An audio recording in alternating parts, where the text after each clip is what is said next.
आपण दही, इनो, सोडा कशाचाही वापर न करता लहानांपासून मोठ्यांपर्यंत सगळ्यांनाच खूप जास्त आवडणारा, वरून एकदम क्रिस्पी, आतून एकदम सॉफ्ट आणि जाळीदार असा नाश्ता बनवणार आहोत, ज्यामध्ये आपण खूप साऱ्या भाज्या आणि खूप साऱ्या डाळी वापरलेल्या आहेत। त्यामुळे प्रोटीन आणि फायबर युक्त हा नाश्ता बनवून तयार होणार आहे। तर हा नाश्ता तुम्ही मुलांच्या टिफिनमध्ये देऊ शकता, सकाळच्या घाईमध्ये नाश्त्यासाठी बनवू शकता। ह्या नाश्त्याचं बॅटर तुम्ही एकदा बनवून एक 4 ते 5 दिवस फ्रीजमध्ये स्टोअर करून देखील ठेवू शकता। चला तर मग सुरुवात करूया। नमस्कार, कुक विथ मनीषा यूट्यूब चॅनलमध्ये तुम्हा सर्वांचं खूप खूप मनापासून स्वागत आहे। तर सगळ्यात आधी इथे आपल्याला 2 कप तांदूळ घ्यायचे आहेत। तर इथे मी रेशनचे तांदूळ वापरलेले आहेत। तुम्ही तुमच्या घरामध्ये जे अवेलेबल असतील ते तांदूळ घेऊ शकता। तांदूळ घेताना एक गोष्ट लक्षात ठेवायची की ज्या तांदूळाचा भात चिकट होतो असे तांदूळ इथे आपल्याला वापरायचे नाहीत, नाहीतर नाश्ता व्यवस्थित बनून तयार होणार नाही। ही गोष्ट इथे लक्षात ठेवायची। 2 कप इथे आपण तांदूळ घेतलेले आहेत। त्यानंतर आता यामध्ये आपण डाळी घेणार आहोत। ज्या कपाने तांदूळ घेतले त्याच कपामध्ये इथे आपल्याला पाव कप उडदाची डाळ, पाव कप मुगाची डाळ, पाव कप चणा डाळ घ्यायची आहे आणि पाव कपच इथे आपल्याला मसूर डाळ घ्यायची आहे। तर इथे मी ह्या सर्व डाळी सालसकट वापरलेल्या आहेत। तुम्हाला जर सालींच्या डाळी आवडत नसतील तर इथे तुम्ही अनपॉलिश डाळ देखील घेऊ शकता। तर आता हे डाळ आणि तांदूळ आपल्याला स्वच्छ पाण्याने 4 ते 5 वेळा धुवून घ्यायचं आहे, कारण डाळींवरती खूप सारी डस्ट असते, ते निघून जाते। त्यामुळे इथे आपल्याला 4 ते 5 वेळा हे डाळ तांदूळ धुवून घ्यायचे आहेत।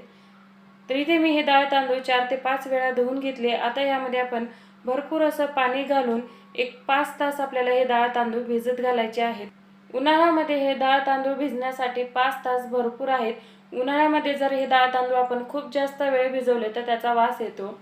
आणि इथे मी 5 तास हे डाळ तांदूळ भिजत घातलेले आहेत। 5 तासानंतर तुम्ही बघू शकाल यावरती हलकासा फेस देखील आलेला आहे आणि डाळ तांदूळ अगदी व्यवस्थित भिजले गेलेत। तर आता हे पाणी आपण काढून टाकूया, कारण उन्हाळ्यामध्ये जेव्हा आपण डाळ तांदळापासून फर्मेंटेशन करून नाश्ता बनवतो तेव्हा जे डाळ तांदूळ भिजवलेलं पाणी असतं ते वापरायचं नाही। हिवाळा किंवा पावसाळा असेल तर तुम्ही भिजवलेल्याच पाण्याने हे डाळ तांदूळ भिजवून घेऊ शकता, पण उन्हाळ्यामध्ये तेच पाणी वापरलं तर बॅटर हे ओव्हर फर्मेंट होतं आणि मग नाश्ता हा पोटाला बाधू शकतो। तर यातलं सर्व पाणी मी काढून टाकलेलं आहे आणि मिक्सरच्या भांड्यामध्ये थोडेसे डाळ तांदूळ मी काढून घेतले। त्यामध्ये साधं पाणी आपल्याला अगदी पाव वाटी घालायचे आणि मिक्सरला अगदी बारीक फाईन पेस्ट बनवून तयार करून घ्यायची आहे। तर इथे मी मिक्सरला अगदी फाईन असं हे दळून घेतलेलं आहे। तर आता हे आपण एका पातेल्यामध्ये काढून घेऊया आणि तुम्ही याचं टेक्स्चर पाहू शकता। जरा सुद्धा हे रवाळ ठेवलेलं नाही, एकदम फाईन पेस्ट इथे मी तयार करून घेतलेली आहे। अशाच पद्धतीने सर्व डाळ तांदूळ आपण मिक्सरमध्ये दळून घेऊया।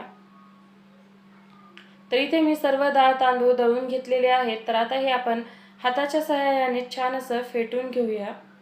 तर पाहू शकता संपूर्ण मिश्रण अगदी छान असं फाईन दळलेलं आहे। यामध्ये अजिबात रवाळ टेक्स्चर ठेवायचं नाही।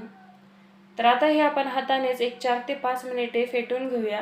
एकाच डायरेक्शनने फेटायचं, म्हणजे ह्या बॅटरमध्ये हवा फॉर्म होते आणि बॅटर छान असं जाळीदार होतं।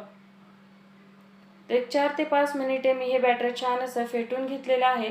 तर बाजूला लागलेलं सर्व पीठ आपण छान असं पुसून घेऊया आणि झाकण लावून रात्रभर आपण हे आता फर्मेंट करून घेऊया।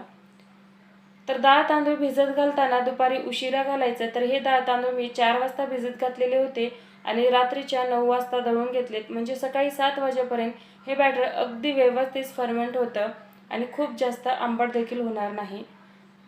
तर सकाळच्या 7 वाजता तुम्ही इथे बघू शकाल हे बॅटर अगदी छान असं फर्मेंट झालेलं आहे। खूप जास्त ओव्हर फर्मेंट झालेलं नाही, अगदी परफेक्ट असं फर्मेंट झालेलं आहे आणि याला जाळीसुद्धा अगदी छान आलेली आहे। तर आता हे बॅटर आपण एक वेळेस छान असं मिक्स करून घेऊया आणि आता यामध्ये आपल्याला खूप साऱ्या भाज्या ॲड करायच्या आहेत। तर इथे मी 2 मीडियम साईजचे गाजर बारीक किसून घेतलेले आहेत, एक काकडी किसून घेतलेली आहे। तर काकडीच्या ऐवजी इथे तुम्ही दुधी भोपळा देखील घेऊ शकता। उन्हाळा आहे त्यामुळे इथे मी काकडीच वापरलेली आहे। त्यानंतर बारीक चिरलेला टोमॅटो, बारीक चिरलेला कांदा, बारीक चिरलेला कढीपत्ता आणि भरपूर अशी कोथिंबीर घालून घ्यायची आहे। आणि आता यामध्ये 1 चमचा आलं, लसूण आणि हिरवी मिरचीची पेस्ट घालायची आहे। तर हिरवी मिरची तुम्ही तुमच्या आवडीनुसार कमी जास्त करू शकता। त्यानंतर यामध्ये आपल्याला चवीपुरतं मीठ घालायचं आहे। तर इथे मी 1.5 चमचा मीठ घातलेला आहे। तर सुरुवातीपासून शेवटपर्यंत आपण कुठेच मीठ घातलेलं नव्हतं, तर संपूर्ण बॅटरसाठी लागणारं मीठ इथे मी आत्ताच वापरलेलं आहे। तुम्हाला जर हे बॅटर संपूर्ण एकाच वेळी बनवायचं नसेल तर लागेल तेवढंच बॅटर काढून घ्यायचं आणि त्यामध्ये मीठ मिक्स करून घ्यायचं आणि शिल्लक राहिलेलं बॅटर हे तुम्ही फ्रीजमध्ये 4 ते 5 दिवस स्टोर करून ठेवू शकता। तर इथे मी सर्व भाज्या अगदी छान असं मिक्स करून घेतलेला आहे। तर आता आपण याचा नाश्ता बनवून तयार करून घेऊया।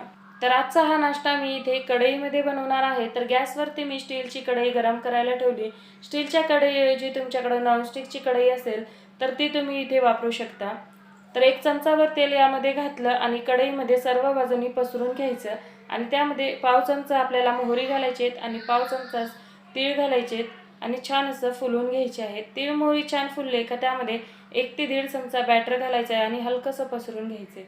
बॅटर खूप जास्त पसरून घ्यायचं नाही कारण हा नाश्ता आपल्याला थोडासा जाडसरच बनवायचा आहे। झाकण लावून 2 मिनिटे वाफ काढून घ्यायचं।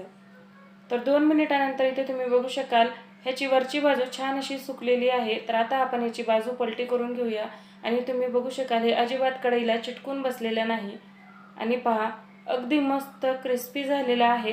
तर आता याची बाजू पलटी करून घेऊया आणि खालच्या बाजूने देखील छान असं क्रिस्पी होईपर्यंत शेकून घेऊया। तर परत अर्धा चमचा तेल मी ह्याच्या भोवतालून सोडलेला आहे म्हणजे खालची बाजू देखील छान अशी क्रिस्पी होईल। तर पहा खालच्या बाजूने देखील हा नाश्ता आपला छान असा शेकून झालेला आहे। तर आता हा नाश्ता आपण काढून घेऊया। तर पहा वरून एकदम क्रिस्पी आणि आतून एकदम सॉफ्ट आणि जाळीदार हा नाश्ता बनवून तयार होतो। लहानांपासून मोठ्यांपर्यंत सगळ्यांनाच खूप जास्त आवडतो। तर आता हे आपण काढून घेऊया आणि परत एकदा मी तुम्हाला करून दाखवते। तर परत त्याच कढईमध्ये चमचाभर तेल घालायचं, थोडेसे तीळ घालायचे। तीळ छान तडकले का त्यामध्ये 1 ते 1.5 चमचा इथे आपल्याला बॅटर घालून घ्यायचं आहे। तर बॅटर हे खूप जास्त पसरवायचं नाही, हलकंसं पसरून घ्यायचं कारण हा नाश्ता आपल्याला जाडच बनवायचा आहे। हलकंसं पसरून झालं का झाकण लावून परत 2 मिनिटे वाफ काढून घ्यायची। तर हा नाश्ता तुम्ही इडली पात्रामध्ये बनवू शकता, आप्पे पात्रामध्ये बनवू शकता किंवा डोशाच्या तव्यावर देखील बनवून घेऊ शकता। एका बाजूने छान असं क्रिस्पी झालेला आहे तर बाजू पलटी करून घेऊया, थोडंसं तेल सोडूया आणि दुसऱ्या बाजूने देखील छान असं क्रिस्पी होईपर्यंत हा नाश्ता आपण शेकून घेऊया। तर हे देखील आपलं दोन्ही बाजूने छान असं शेकून झालेलं आहे। तर काढून घेऊया आणि अशाच पद्धतीने सर्व नाश्ता इथे आपण तयार करून घेऊया। तर इथे मी हा सर्व नाश्ता अशाच पद्धतीने बनवून तयार करून घेतलेला आहे आणि तुम्ही पाहू शकता अगदी मस्त हा नाश्ता बनवून तयार झालेला आहे। वरून एकदम क्रिस्पी, आतून एकदम सॉफ्ट, जाळीदार आणि तितकाच चविष्ट आहे आणि तितकाच हेल्दी देखील आहे। यामध्ये आपण खूप साऱ्या भाज्या आणि खूप साऱ्या डाळी वापरलेल्या आहेत। तुमची मुलं ज्या भाज्या खात नाहीत, ज्या डाळी खात नाहीत, त्या भाज्या किंवा डाळी तुम्ही त्यांना ह्या अशा पद्धतीने बनवून देऊ शकता। मुलं खूप आवडीने खातात, त्यांना कळणार देखील नाहीत की त्या कुठल्या भाज्या आणि कुठल्या डाळी खातायत। तर इथे मी हा नाश्ता ओल्या नारळाच्या चटणीबरोबर सर्व केलेला आहे। हा नाश्ता असाच खायला देखील खूप छान लागतो। तर नक्की ट्राय करा आणि कशी वाटली रेसिपी कमेंटमध्ये नक्की सांगा। रेसिपी आवडली तर रेसिपीला लाईक करा, जास्तीत जास्त शेअर करा आणि तुम्हाला जर माझ्या ह्या रेसिपीज पाहायला आवडत असतील तर कुक विथ मनीषा यूट्यूब चॅनलला सबस्क्राईब नक्की करा। तर पुन्हा भेटू, धन्यवाद।